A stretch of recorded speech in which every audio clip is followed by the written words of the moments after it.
Hello, hello, hello. Happy Wednesday.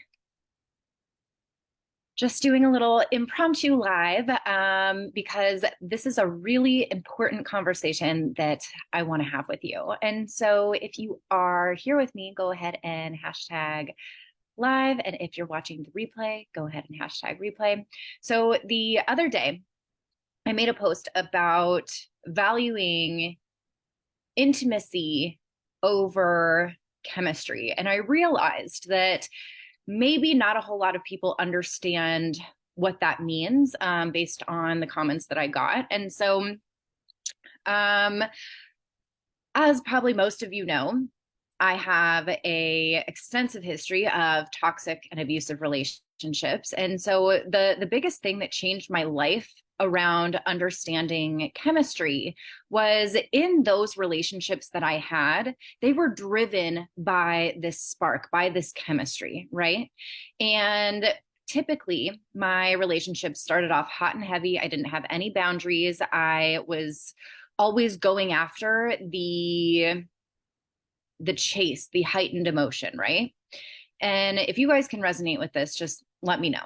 And so this chemistry, the spark, like what I really struggled with was like, it was really hard for me to actually find somebody that I liked. And when I did find somebody that I actually liked, they ended up being toxic. It ended up breaking my heart. It ended up making me feel rejected, abandoned, defeated, unwanted, not chosen, all of the things, right? And so what I came to realize was that chemistry is not what we want to strive for. That spark that everyone thinks we should have. First of all, that's something that's really driven in the media and movies where it's like, oh my gosh, we meet this person and we want to rip their clothes off immediately and then everything falls into place and they're happily ever after. And that's not realistic. And what I like to strive for and what I teach my clients and what I've done for myself in my relationships is cultivate intimacy. And so the difference between this is chemistry is driven by lust. Chemistry is your subconscious recognizing that someone can hurt you in a way that you've been hurt before. There's that familiarity, right? And so, when you get those butterflies in your stomach, like everyone talks about this, when you get those butterflies, it's actually anxiety. And so a lot of us actually that are addicted to chaos, that are addicted to drama, that have tumultuous past and relationships and we're driven by fight or flight. That chaos is actually the only thing that makes us feel, right? And that was my issue. It was like I couldn't feel anything unless it was fucking intense. And all of those relationships that started off hot and heavy with that like crazy, insane chemistry, they all burned. They all burned and they burned quickly. They would typically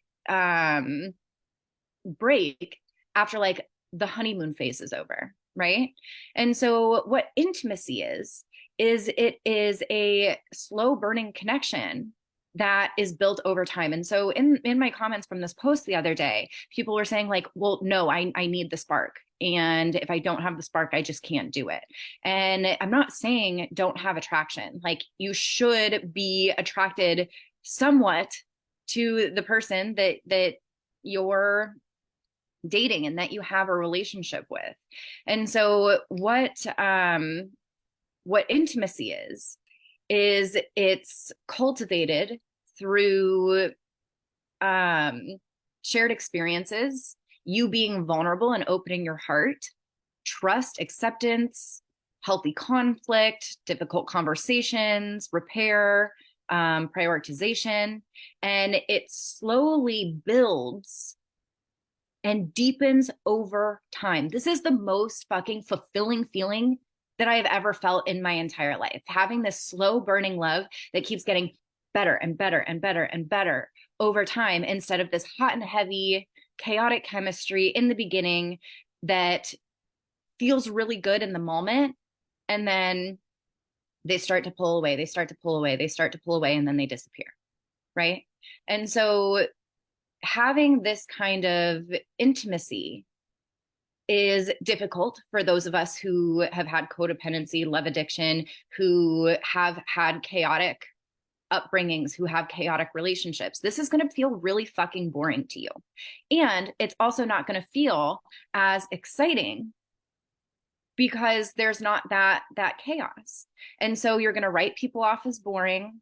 You're not going to be able to feel a connection with them. And the thing is about that is typically that feels boring and we lose interest very quickly because we're not connected with our emotions. The more connected we are to our body and our emotions, we're able to actually feel a connection with somebody. We're able to actually build a connection. If you're disconnected from your emotions, the spark and the chaos is going to feel exciting, and it's going to drive your attention.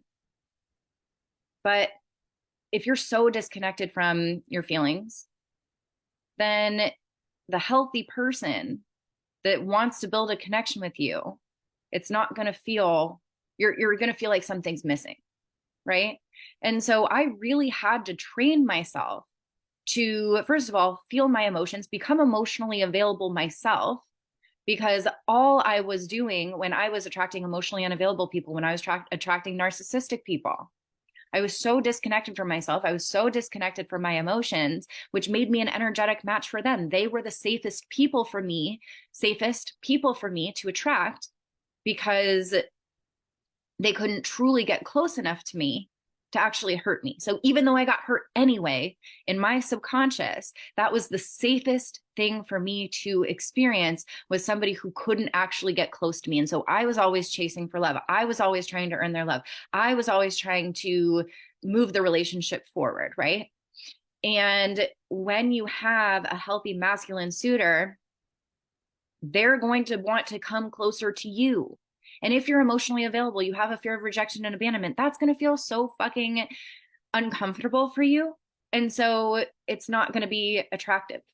You're not going to find that interesting. You're not going to find that valuable, because you're not having to do the chase. You're not having to have this like chaotic energy around it, right? So it's going to feel boring. You're not going to be interested.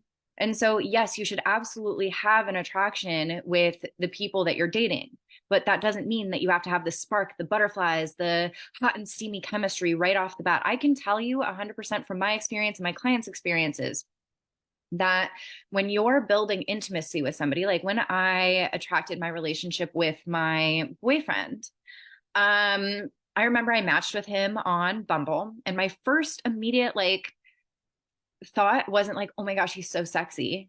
It was, this guy looks really wholesome. And like, he looks very homey, and I like that.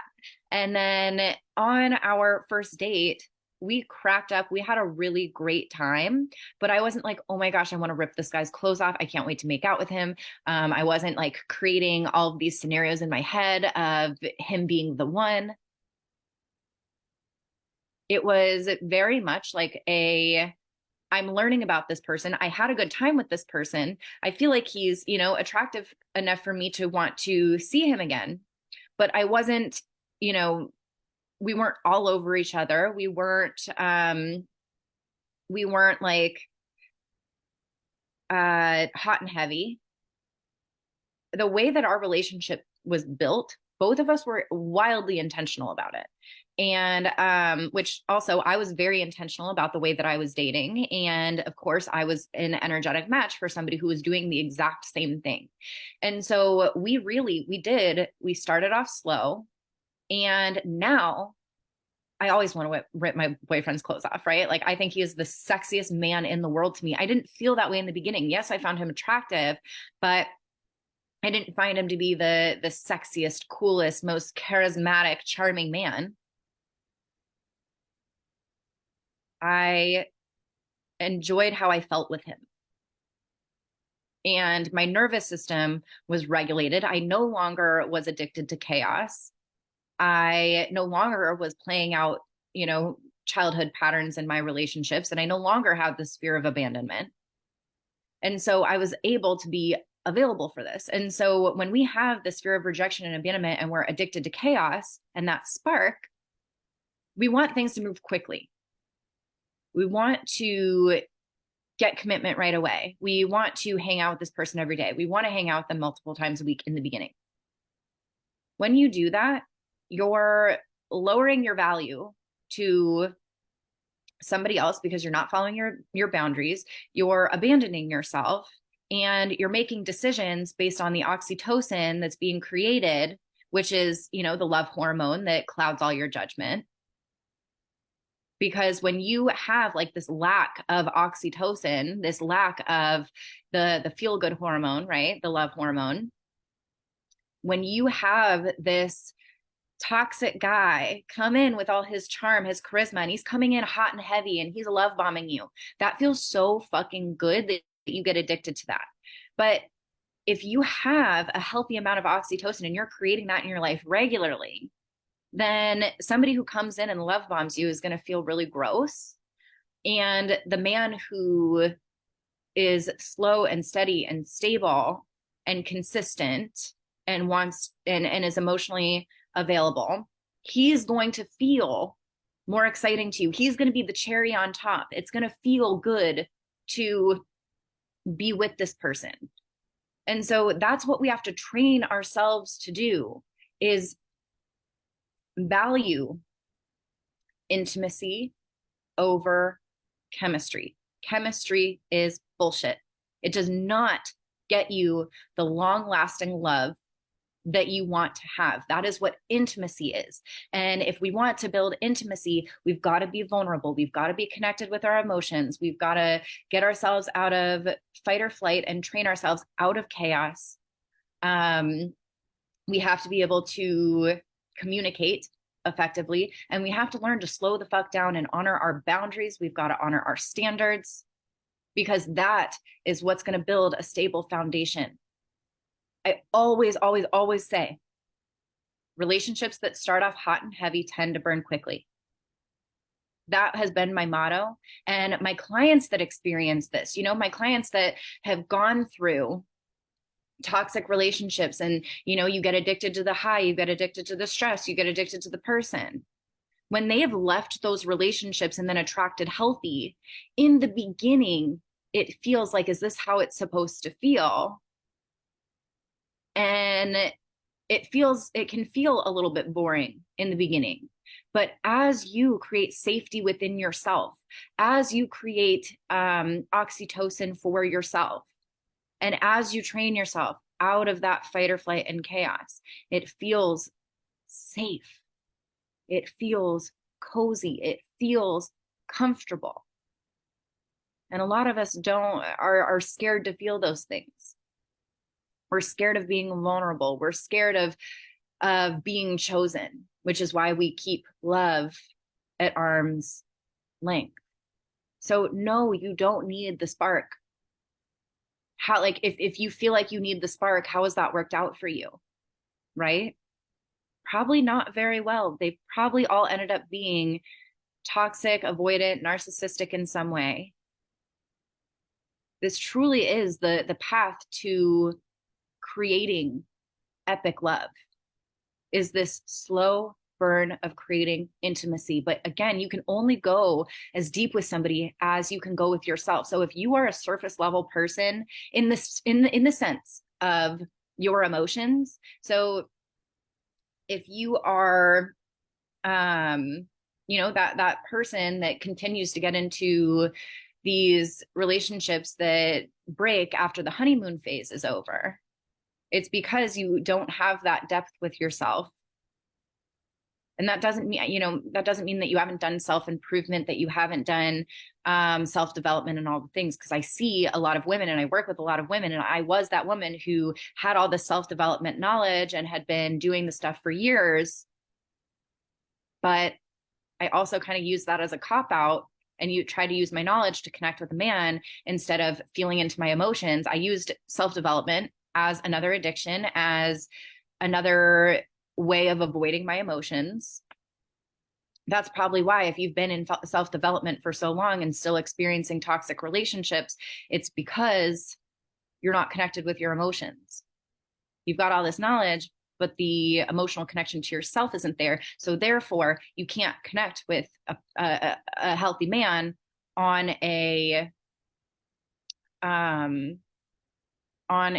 where was I going with that?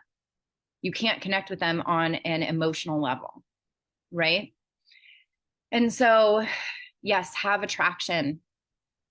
That's important to have, but that attraction will also build over time. Like I mentioned, like you will, if you think you're like, yeah, they're kind of cute and I like the way that I feel with them, that attraction is going to build over time. I can't tell you how wildly attracted I am to my boyfriend now versus the way that I was when we first started dating. Like a lot of people are doing relationships backwards, right? They're doing relationships backwards in the sense of they're doing all of the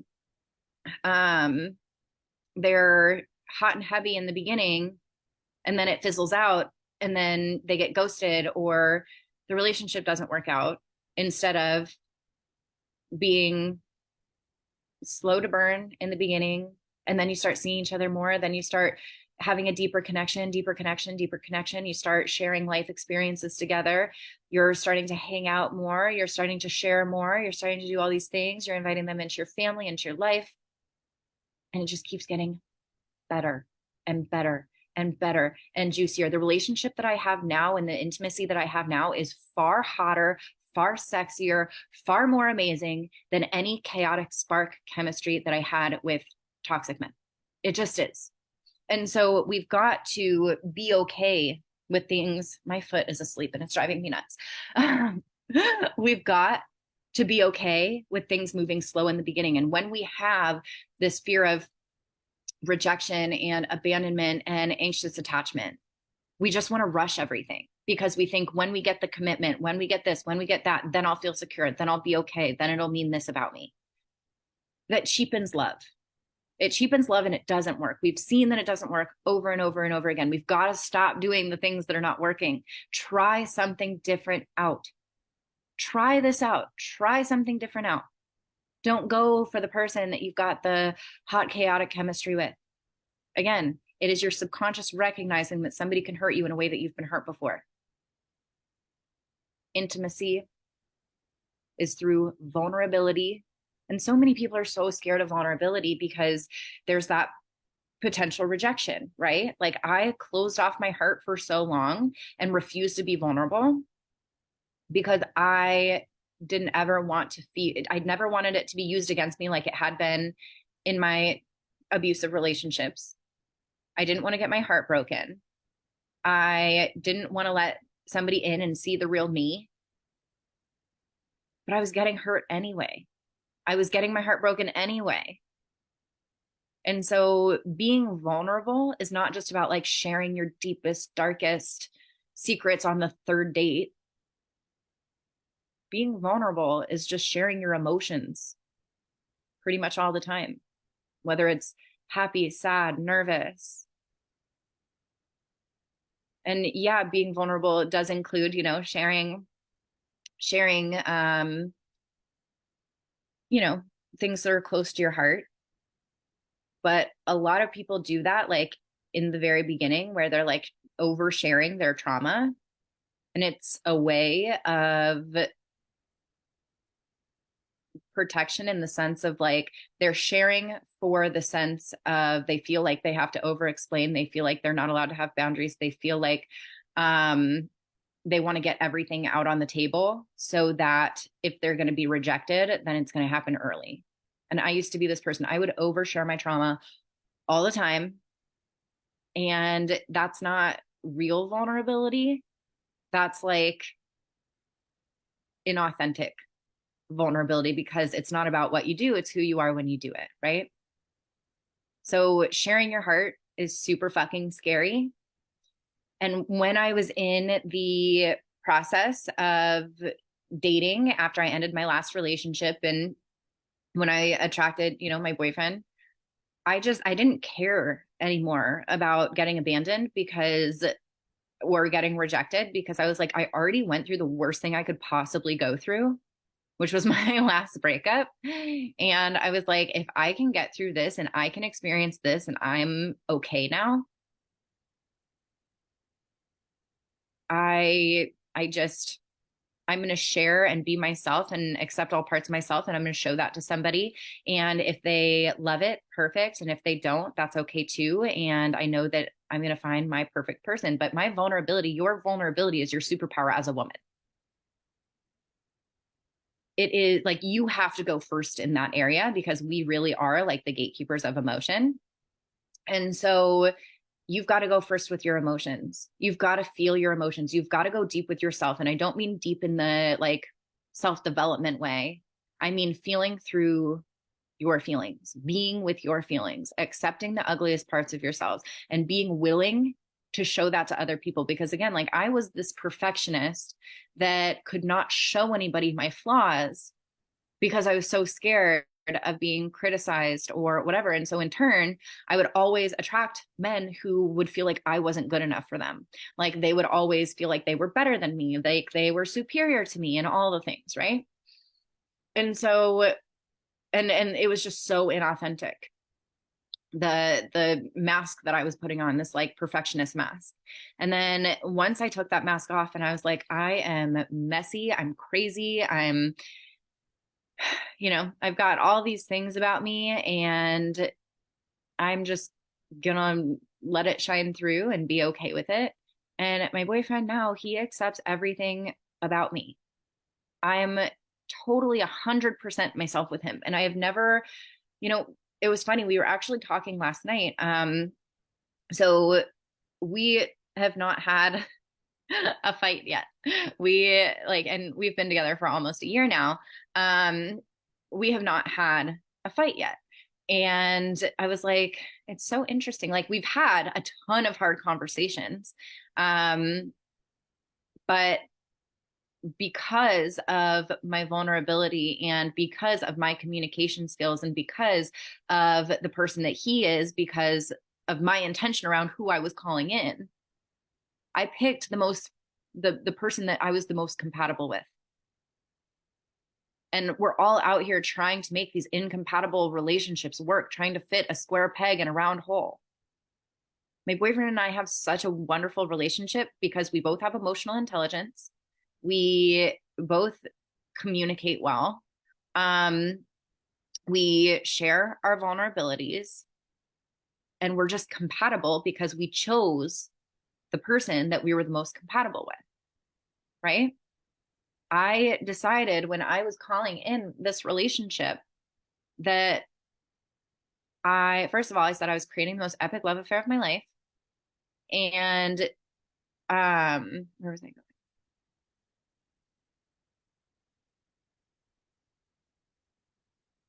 Where was I going with that? When I was calling in this relationship, I said that I wanted to create the most epic love affair of my life. And I also said, this is where I was going with that I didn't want to change anything about the person that I was with. I was like, if I'm going to commit to somebody, give them my heart, give them my exclusivity, give them my body. I want to make sure that I don't want to change anything about them. So I'm going to pick the person that I accept all of right now, not their potential, not who they could be, not who I could mold them into, who I was the most compatible with that I did not want to change anything about. That's why we don't really fight, because there's nothing that he does that I want to change about him. And there's nothing that I do that he wants to change about me. We both just accept each other for who we are. And we're compatible with that. And so that compatibility, like, in these chaotic relationships, we're all about that spark instead of, is this the type of person I could live with? Because that spark is going to die off, as I mentioned. And, relationships are so much more. Like love is not just a feeling, it's a commitment. It's choosing somebody every single day and choosing the relationship every single day, because that feeling is going to ebb and flow sometimes. And we need to be picking people not for the chemistry, but for the compatibility. Do they have the same values that I do? Do I love everything about them? Do I want to change anything about them? Do I like the way that I feel when I'm with them? Like your feelings are the catalyst for you having the most epic love affair of your life. How do I feel when I'm with this person? I don't question my relationship ever. Ever. I don't feel anxious. I don't feel scared about it not working out. I feel so much peace. I feel so much joy. Like I truly believe like this is my person. And in that, it's like I love how I feel. I love how I feel when we're together. Always. Always. I love how I feel. Your feelings are the biggest catalyst for you trusting yourself and being able to decide whether a relationship is right for you or not. Getting connected with your feelings and then trusting them. It's so much of this work, but a lot of us are so disconnected from our feelings that, we're focused on we're all in the mind. We're overthinking. We're trying to overprotect ourselves with asking all these questions about, if they're the right person, or trying to like make sure they check all these boxes. It doesn't really matter about the boxes that they check if you don't feel the way that you want to feel when you're with them. Right? We're always like on these dates. I hear so much from the women that I talk to that, they're asking all of these questions like it's a fucking job interview instead of focusing on, okay, how do I feel with this person? Do I like being with them? Are we compatible? But we've got to be able to be attracted to that healthy man by doing this deep inner work of getting connected with our emotions and training ourselves out of fight or flight, healing our rejection and abandonment wounds, essentially rewiring our relationship blueprint. Our relationship blueprint was developed between, ages 0 and 10, 0 to 7, 0 to 10, something like that. And so, you see a lot of what you experienced in childhood or the way that you felt in childhood in your adult relationships, whether it's the way that you feel or, very similar things like qualities of a parent and then a partner, or just the way that you feel. If you felt rejected in childhood, you feel rejected over and over again, or not heard or not appreciated or not validated in your relationships. We go towards what's familiar. So if you haven't done the work of healing your relationships, your core wounds, and training yourself to a different familiar, a familiar that feels loving, accepting, feeling cherished, feeling seen, feeling desired, all the things, you're going to keep being attracted to the wrong people. And you're going to keep chasing that chemistry. You already know that it doesn't work. Chasing the chemistry doesn't work. You've experienced it over and over and over again. So let's try something different. Let's try, instead of like searching outside of yourself for this feeling that you're getting from this person who's love bombing you, why not cultivate it within you first? And then whatever you get from somebody else is the cherry on top. And that's going to be the healthy masculine man who's not love bombing you. He's not, being manipulative. He's not saying all the things that you want to hear, doing these grandiose gestures, all the things. Like I know in my relationship, I just really appreciated, like my boyfriend took things slow, not to the point where it was like a snail pace, but we hung out, once a week. And then we continued to graduate and graduate and graduate, to now where we're hanging out like a ton, multiple times a week, sleepovers, all the things. But he never not once love bombed me. He never did like any crazy grand gestures. Like that would have scared me away at that point because I find love bombing very unattractive. He was very intentional just around the dates that he planned, the way that he pursued me. He took it slow and steady. And in that, we continued to build on each and every date we had, each and every conversation that we had. You know, in my last relationship, this is this lives a lot longer than I had anticipated. In my last relationship, my ex would say, "Good morning, gorgeous," every morning, and like, you know, tell me all the things that I wanted to hear, and, you know, would call me multiple times a day, and, you know, give me cards and flowers and all this stuff throughout our entire relationship. And he ended up cheating on me. Like, that shit just doesn't matter. It's the way that you feel when you're with somebody. Are they showing up? Their actions speak so much louder than their words. And the way that you feel speaks so much louder than everything. And, and so, you know, it's really important that we cultivate all the feelings that we want to have within ourselves so that the moment that somebody that is toxic and they're trying to love bomb us and manipulate us, we'll feel that, and we won't have the rose colored glasses on that will make us want that.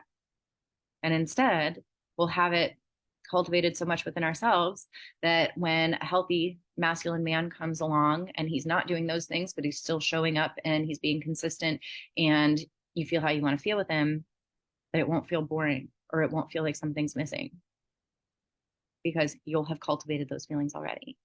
So, recap: chemistry is bullshit. Intimacy is the way to go. Intimacy is slow burning love built through vulnerability, shared experiences, trust, acceptance, all those things. Chemistry is lust, and it is your subconscious recognizing that somebody else can hurt you in a way that you've been hurt before.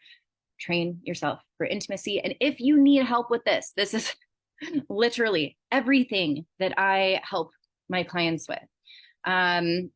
I have 5 spots available for my one-on-one coaching. I don't open spots for this often, but this is a high-touch program with weekly one-on-one calls, daily messenger support, my online curriculum that has all of the knowledge that I've ever had around relationships put into one place, step-by-step guide, taking you from, you know, your toxic relationship pattern and being able to heal that and overcome that to creating the most epic love affair of your life. And I'm going to help you rewire your relationship blueprint so that you can learn how to attract and be attracted to healthy. It's so important that not only do we attract healthy people, but we're attracted to them.